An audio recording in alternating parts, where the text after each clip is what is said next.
డోర్నకల్ పట్టణంలో 10వ వార్డులో నివసిస్తున్న అబ్దుల్ మహమ్మద్ రెహమాన్ అను వ్యక్తికి కొద్ది రోజుల కింద యాక్సిడెంట్లో అతని ఒక చేయి తొలగించబడింది. ఆ కుటుంబాన్ని గుర్తించి 10వ వార్డులో సంబంధించిన మా మిత్రుడు ఖాదర్ బాబా గారు ఆ కుటుంబానికి ఈరోజు కొద్దిపాటి ఇంటి సరుకులను వారు ఇచ్చినారు. వాళ్ళకి ఆ కుటుంబానికి మా ఖాదర్ బాబా గారి గుణం చాలా గొప్పది. పేదవాళ్ళకి ఏదైనా ఆపద ఉంటే ఎంబడే ఆదుకోవాలనే ఆలోచన ఆయనలో ఎప్పుడు ఉంటుంది.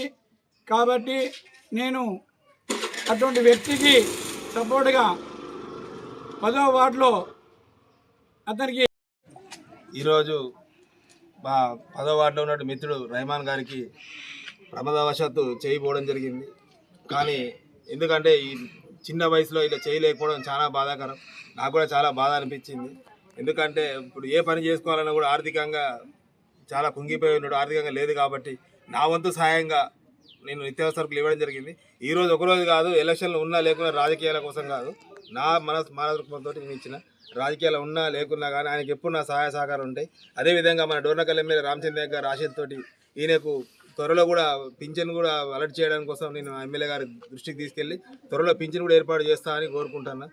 ఎందుకంటే ఇతనికి కూడా ఎవరైనా సహాయ సహకారాలు అందించాలని మనస్ఫూర్తిగా కోరుకుంటున్నా. ఇక్కడ సహాయం అందించే వాళ్ళు ఉంటే ఇతని ఫోన్ నెంబర్కు ఫోన్పే కానీ గూగుల్ పే కానీ చేయగలరు. మీకు చేతిలో వచ్చి నమస్కరించి తెలియజేస్తున్నాను. ఎందుకంటే కుటుంబంలో ఎవరు లేరు, వాళ్ళిద్దరే పని చేసుకుంటేనే వెళ్ళే కుటుంబం. మీరు దయచేసి వీళ్ళని ఆదుకోవాలని మనస్ఫూర్తిగా కోరుకుంటున్నాను. ఈరోజు మన డోర్నకల్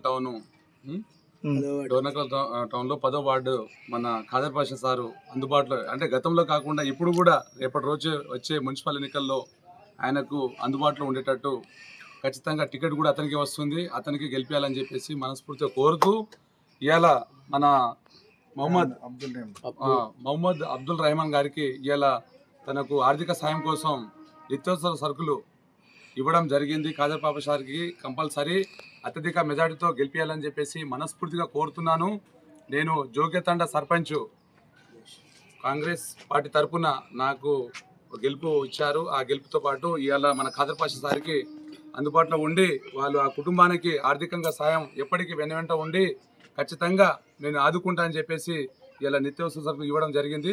కావున వాళ్ళ కుటుంబానికి నేను కూడా ఆర్థిక సాయం చేస్తానని చెప్పేసి ముందుకు వస్తున్నాను. దయచేసి ఇలా టౌన్ ప్రెసిడెంట్ గారు మా సూర్య జైన్ సార్ కూడా అందుబాటులో ఉండి ఇలా కాంగ్రెస్ పార్టీ శ్రేణులు అత్యధిక సంఖ్యలో పాల్గొని వాళ్ళ కుటుంబాన్ని అండగా ఉంటామని చెప్పేసి మనస్ఫూర్తిగా కోరుకుంటున్నా. ఖచ్చితంగా మేము అండగా ఉంటామని చెప్పేసి పార్టీ తరఫున నేను కోరుకుంటున్నాను. Thank you.